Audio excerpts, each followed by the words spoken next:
नमस्ते फ्रेंड्स, हमारे खेत बाजार चैनल में आपका हार्दिक स्वागत है।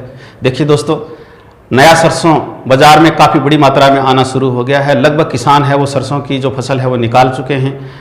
अब किसान और व्यापारी है वो हमसे इस बारे में बार बार ये पूछ रहे हैं कि क्या सरसों का स्टॉक अभी निकाल देना चाहिए या आने वाले समय में सरसों के भाव में अच्छी बढ़ोतरी हो सकती है, तो हम थोड़ा इंतज़ार करें। सरसों का स्टॉक करने के लिए क्या पर्याप्त समय रहेगा। तो देखिए दोस्तों, इन सब पर चर्चा करेंगे। थोड़ी चर्चा ग्वार के भावों को लेकर भी करेंगे। तो आप हमारे इस वीडियो को अंत तक जरूर देखिएगा और निवेदन रहेगा कि आप हमारे वीडियो को लाइक जरूर कीजिएगा ताकि हमारा मनोबल बढ़ सके। देखिए दोस्तों, सरसों की इस बार बम्पर पैदावार है वो हुई है देश में, और मंडियों में सरसों है वो बड़ी मात्रा में आना भी शुरू हो गया है। तो एक बड़ा सवाल ये है कि सरसों के भाव है वो आने वाले समय में कैसे रहेंगे। पिछली बार है वो सरसों के अच्छे भाव रहे थे, लेकिन हमारे जो छोटे जो किसान हैं उनको अच्छे भावों का फायदा बहुत ही कम मिला था, क्योंकि जब तक वो अपना माल निकाल चुके थे और उसके बाद में सरसों के भाव में अच्छी बढ़ोतरी देखी गई थी। इस बार मैं आपसे इस वीडियो के माध्यम से यही कहना चाहूँगा कि आप सरसों का स्टॉक है वो बड़ी सावधानी से निकालिएगा, क्योंकि रूस और यूक्रेन युद्ध के बाद में सूरजमुखी तेल जो यूक्रेन से जो आयात होता था वो पूरी तरह से बंद हो गया है। मैं पहले की वीडियो में भी आपको बता चुका हूँ। अब रही बात है, इस बार अर्जेंटीना और ब्राज़ील के अंदर सोयाबीन की जो फसल है वो बेहद कमज़ोर है। ये आप बार बार टीवी चैनलों के माध्यम से और न्यूज़पेपर्स में भी आप पढ़ रहे हैं। तो भारत है वो अब खाद्य तेलों के लिए जो लैटिन अमेरिकी देश हैं उनके साथ संपर्क कर रहा है, और लैटिन अमेरिकी देश मर्कोसुर समूह जो है जो खाद्य तेलों का जो उत्पादन करता है उसमें मुख्य रूप से अर्जेंटीना, ब्राज़ील, उरुग्वे और पराग्वे ये देश आते हैं। और ये देश भारत को जो तेल जो बेचेंगे तो उसके लिए भारत को अपनी जो आयात के जो नियम हैं उनमें भी कुछ संशोधन करना पड़ेगा, आयात शुल्क भी घटाना पड़ेगा, तभी भारत है वो इन देशों से तेल खरीद सकता है। और आयात के नियमों में कुछ ढील भी देनी पड़ेगी। और ये बात तो आगे जब तक संभव हो सकेगी जब दोनों देशों के विदेश मंत्रियों के बीच में इस प्रकार के व्यापार पर कोई समझौता होगा। परंतु आने वाले समय में अभी तक ऐसी कोई संभावनाएं नहीं दिख रही हैं कि कोई बड़ा जो तेल आयात का समझौता है वो हो सकता है। तो इसे देखते हुए भारत में खाद्य तेलों की कमी है वो महसूस रहेगी।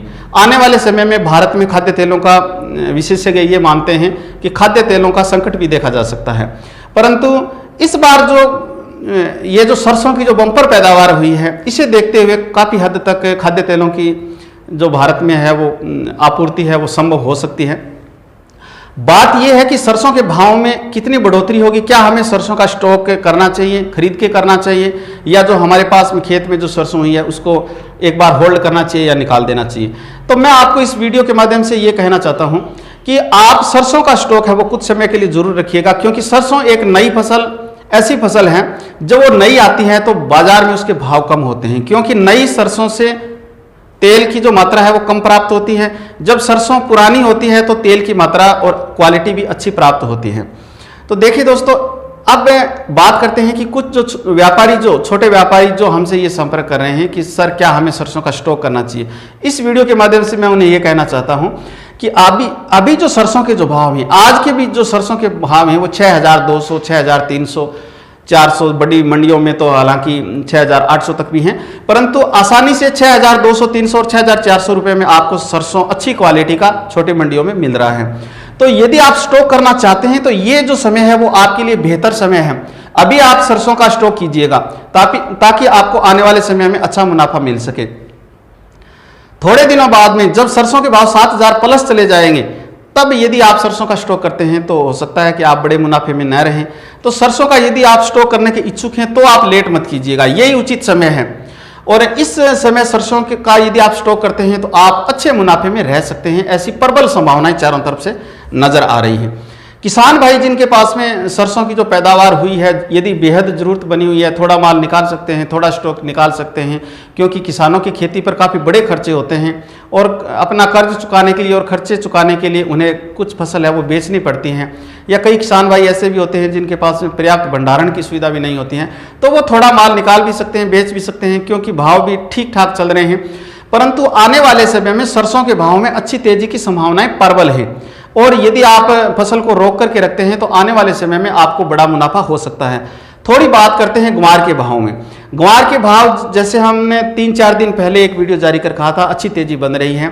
उसके बाद में थोड़े से समय के लिए कुछ मामूली सी मंदी देखी गई थी, जिसके बाद में काफ़ी जो हमारे जो ऑडियंस हैं उनमें मैंने बौखलाहट भी देखी है। मैसेज आ रहे हैं कि सर आपको ऐसा ही पता चलता है, मंदा आना शुरू हो गया है ग्वार। तो ऐसा नहीं है, धैर्य बनाए रखिएगा। आज आप वायदा में देख सकते हैं अच्छी तेजी है, उससे भी अच्छी तेजी है। ग्वार गम के जो भाव हैं वो 13,000 प्लस आज चले गए हैं, 13,000 से ऊपर चले गए हैं। ग्वार सीड है, अप्रैल का जो वायदा है उसमें 6,650 रुपये के आसपास है, वो चल रहा है, अच्छी तेजी है। आने वाले समय में भी प्रबल संभावनाएं बन रही हैं, जैसा कि मैं पहले की वीडियो में बता चुका हूं। और ग्वार के बारे में हमारी जो टीम है वो लगातार इनपुट है वो कलेक्ट कर रही है। जैसे भी ठोस इनपुट आपको मिलेंगे मैं जल्दी ही आप तक पहुंचाने का प्रयास करूंगा। हमारे वीडियो को लाइक जरूर कीजिएगा, और यदि आपने हमारे चैनल को अभी तक सब्सक्राइब नहीं किया है तो खेत से बाजार तक की समस्त प्रकार की जानकारियों के लिए और फसल भाव का पूर्वानुमान जानने के लिए हमारे चैनल को आप सब्सक्राइब जरूर कीजिएगा। धन्यवाद।